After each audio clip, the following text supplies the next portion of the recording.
Welcome to Module 2, Bitcoin's Breakthrough, Creation, Launch, and Rise to Prominence. We're now moving from the theoretical failures of the late 90s and very early 2000s to the real-world breakthrough that started modern crypto industry. Again, we start by reviewing all of the potential benchmarks that are met within this module's content.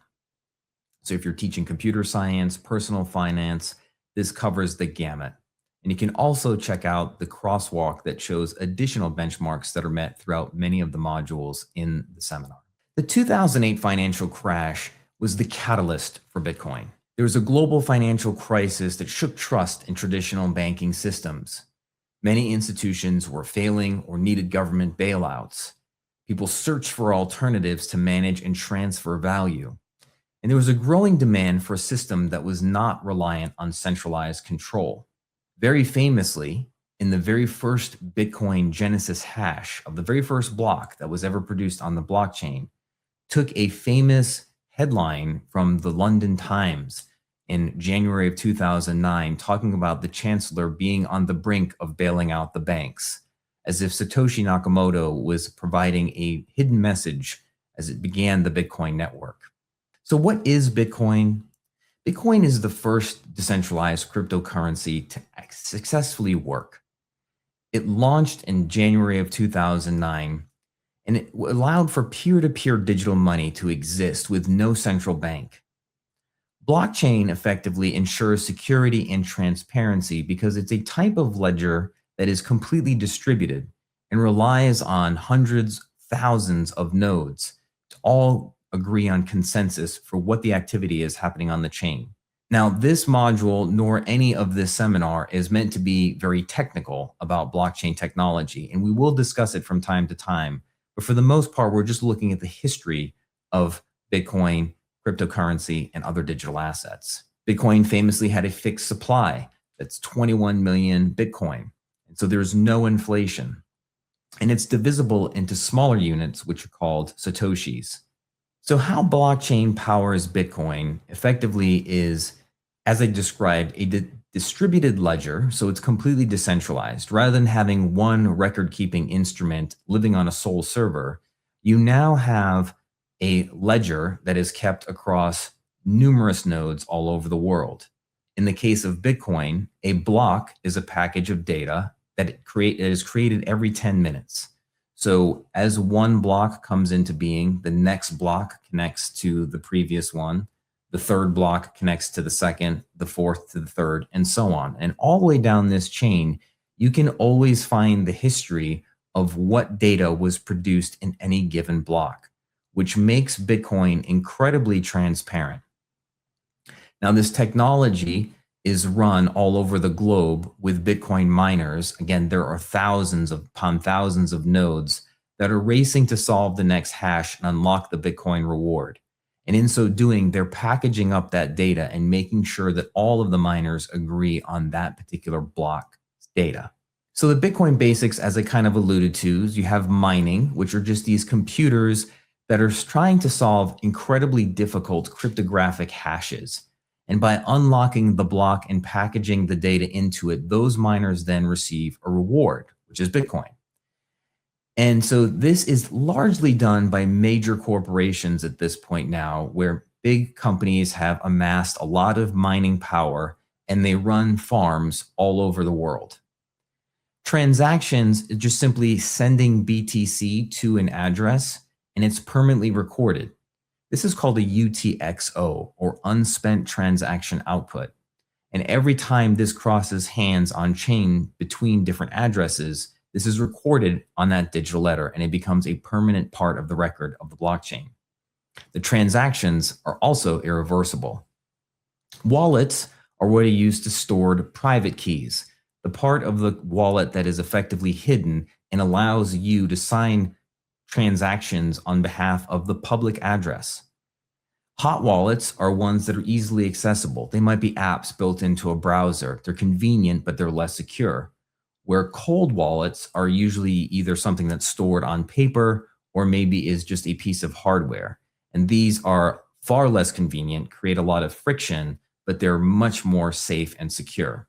The important thing to remember about Bitcoin or any cryptocurrency or digital asset is if you lose your private keys, you lose your BTC. So this is a critical important point. Now, if you wanted to take this into the classroom as part of your lesson, this would be a great interactive activity. Have students think about if they had $100, would you prefer to keep that as cash, deposit that in the bank, or would you use it to invest in Bitcoin? Now, this could be a great way for students to kind of rationalize and talk about the ways in which they are making their choice, getting them to think out loud.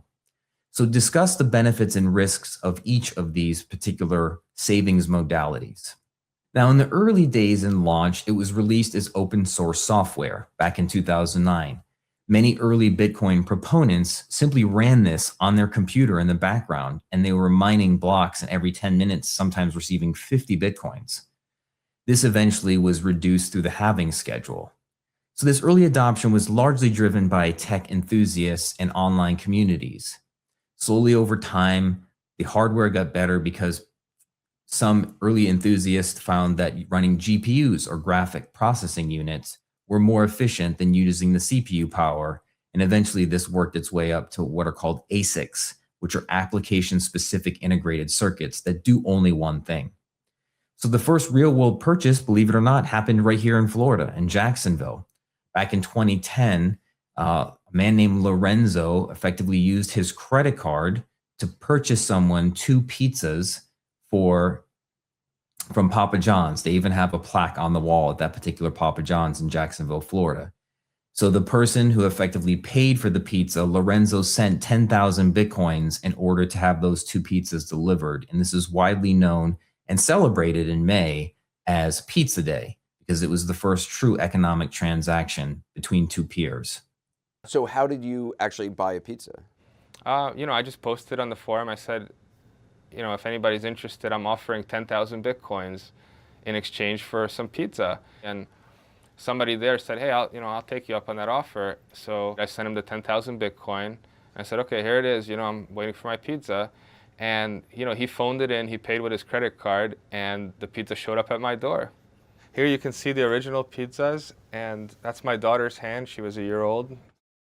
Bitcoin, of course, rose through its fame and infamy phase, starting with the early ups and downs, going from up to 2011, where you had, or 2013, you had your first $1,000 Bitcoin price mark achieved. This was around the time of Mt. Gox, which is a very famous exchange that was hacked.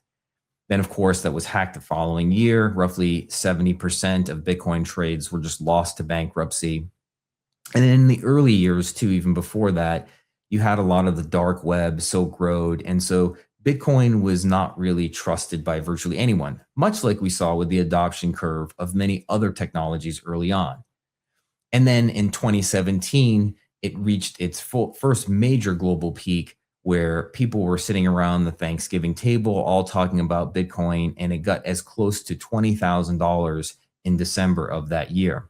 So in this rise to prominence, it gained a lot of mainstream attention after major price increases. People who knew nothing about Bitcoin started talking about it and started speculating upon it. It attracted investors, tech enthusiasts, and eventually institutions. And then it's controversial, however, due to its volatility and its regulatory scrutiny. In the early days, a lot of scrutiny was cast toward Bitcoin because it was seen as only a vehicle for fraud, scams, illicit transactions, and some of those other kind of pejorative ideas. But by the mainstream time in 21 to 2025, things changed significantly.